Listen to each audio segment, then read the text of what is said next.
Hey guys, welcome back to another episode of Writers Mob Read, React, Review, where I read 3 different books in my Wattpad library, all for you guys, and react to them and also give a feedback as to how good they are. Now, the last time we stopped off at the end of chapter 1 in Sol.Terra, and I have to say the first chapter was a pretty good one, but just to give you guys a short recap so you'll know exactly what it's all about. So, the Earth has been attacked by an alien race, but they end up getting rescued by the Intergalactic Union, which is like a whole group of planets scattered through the galaxy, and they end up chasing off the invading aliens, and Earth was renamed as Sol.Terra, which is the title of the book actually. So the main character is Carl Duro, who is an alien bounty hunter, and he comes to Earth searching for an alien that is able to change its shape, and it's pretty dangerous because it kills other species. And Pia Lockhart, the other main character, she ends up joining him and she helps him capture the alien, and together they're now going to go off world. She convinces him to take her off planet because she already has her passport and everything, and she just didn't have the cash to do so. But now she's convinced him, they're gonna go off planet. So we're gonna see exactly where the story goes from there. We're gonna jump right into chapter 2, guys. Let's do it. Alright, so I'm just gonna be reading through. I'll be recording while I'm reading through for you guys, but I'm not gonna record while I'm reading through everything. That might take up a bit much more time than I'm allowed to post on YouTube right now. But I'll be cutting and editing the video, so you will be seeing me reacting to certain parts of the video, of me reading through this whole thing, just to save amount of space and time. So let's go into this.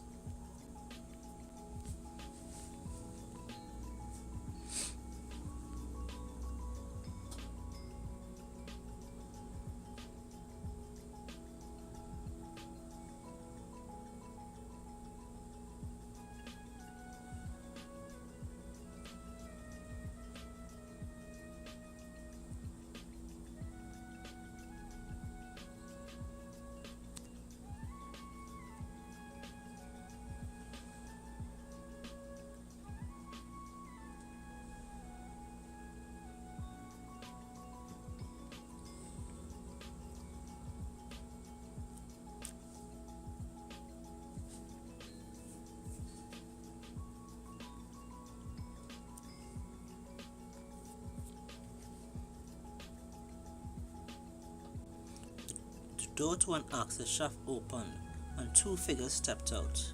Pierce squinted through the glare to make out their forms as they approached, human in shape but standing no taller than 1.5 meters. Their skin was scaled like a lizard's, but their faces were smooth without a prominent nose. Rongarian. Yes, that's right. Rognarans. Alright.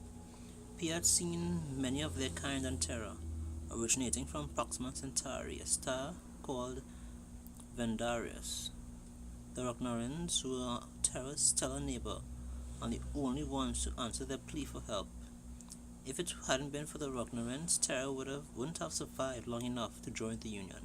Okay, so the first of the aliens that were introduced here, besides Carl and the Soshan, are the Rognarans, who were the ones to actually help Earth at the time when the war was going on with them and the invading aliens.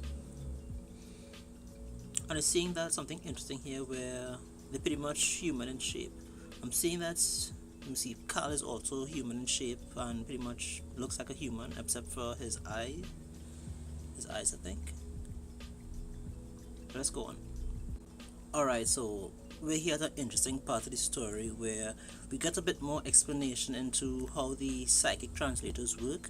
That was something that came up in chapter 1, which I was questioning exactly how it functioned, but we're given an explanation here now, and it makes a bit of sense. You see that the psychic translators are like a necklace, a small disc that they wear around their necks, and anyone who has it, whatever they say to another species in another language, it will be translated. So it kind of works both ways. So the person they're speaking to will be able to understand them, and if the person also talks back to them, then it's going to get translated and they'll understand what's being said. But they're meeting another alien here called Vomaru, and Carl is talking to him here. Where is it? Carl is talking to him here, and Carl is understanding what he's saying, but Pierre doesn't understand what the Vomaru is saying. So we see that because Pierre doesn't have a psychic translator, she can't understand what's being said. So the psychic translator works, you can say, not really one-on-one, but it works toward whoever the person is wearing it is speaking to. So we don't know the exact electronic or technical way how it works, but it explains the concept of how it works. Alright guys, we're here at the end of the chapter, and I have to say that this is another good one. It's a solid, good chapter. There were some good explanations to some questions I had from the first chapter that I read, and I could say that a lot of it was explained, and we got a bit more information on the main characters and a lot more scenery, you could say. See that the story didn't just stick to Earth. They left and they went to the capital of the, you can say, the Intergalactic Union, which is called Tentavo. And let me just run through the chapter and give you guys a small summary of what exactly happened here. So we see that they left Earth, came to Tentavo, and Cal proceeded to drop off the Sostran, the prisoner, to go and collect his reward. And they end up meeting Cal's boss, who is called Vomaru, and he's like an alien that's almost like a centaur. He has 4 legs, 2 arms, like that.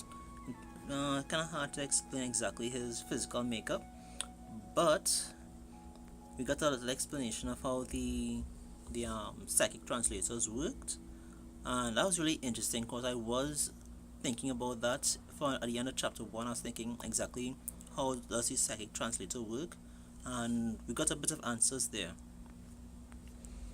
And from that point on, we see that Cal received another job to go and collect another alien, or at least to find out some more information about something that was going on the planet at a nightclub.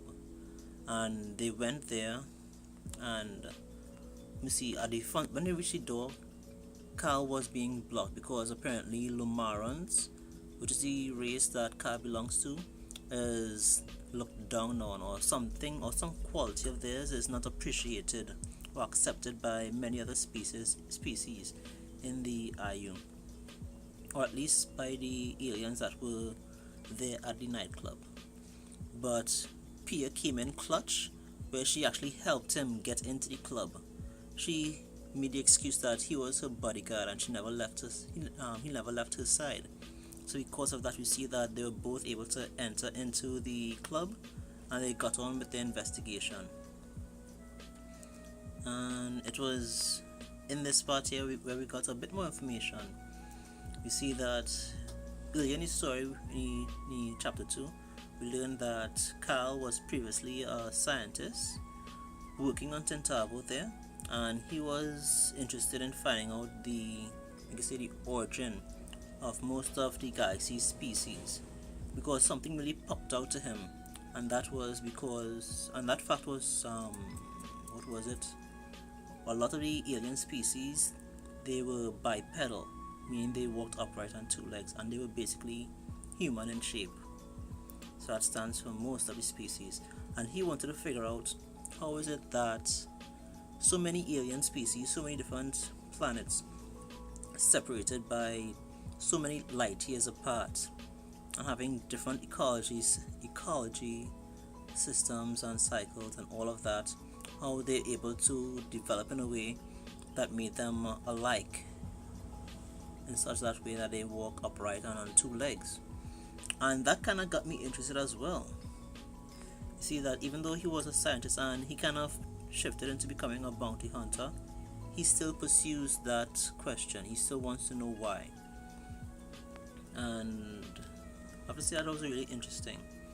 And the other point, where the reason why they came to the nightclub there, we learned that it it was suspected that the owner of the nightclub, who was a Bodrin, that he was smuggling in individuals onto the planet and giving them jobs, like an immigrant smuggling ring.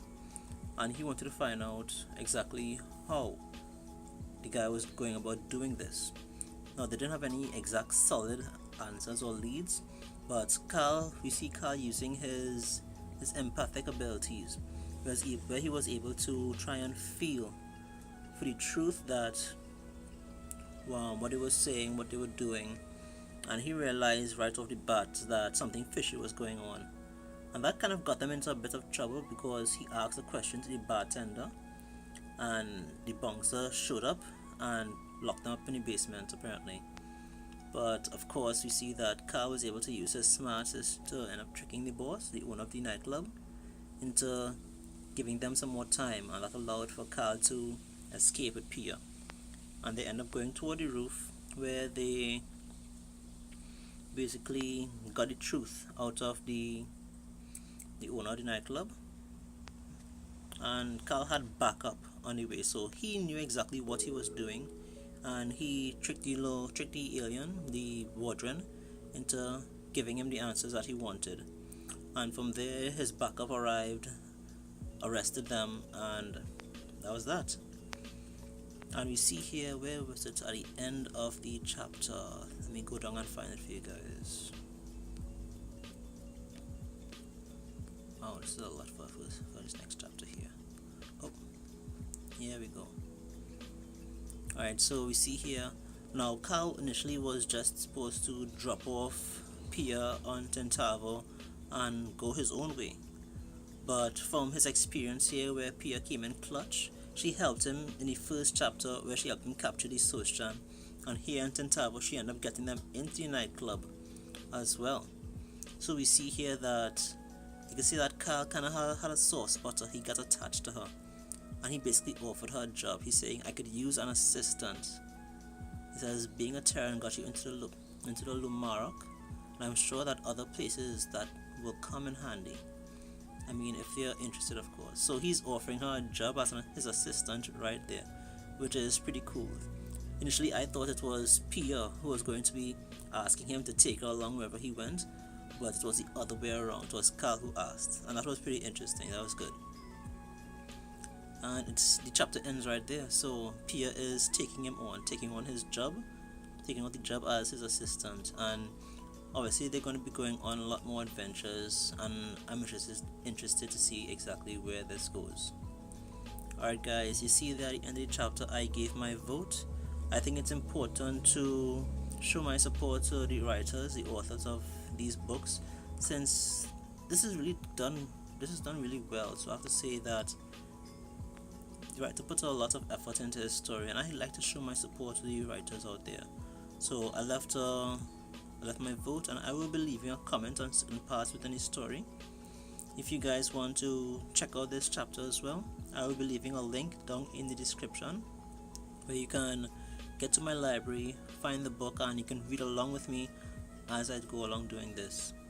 So the next time we come back, guys, we're going into chapter 3, episode 3, which is called Empath, and we're going to see exactly how that goes along. Alright guys, till next time, peace.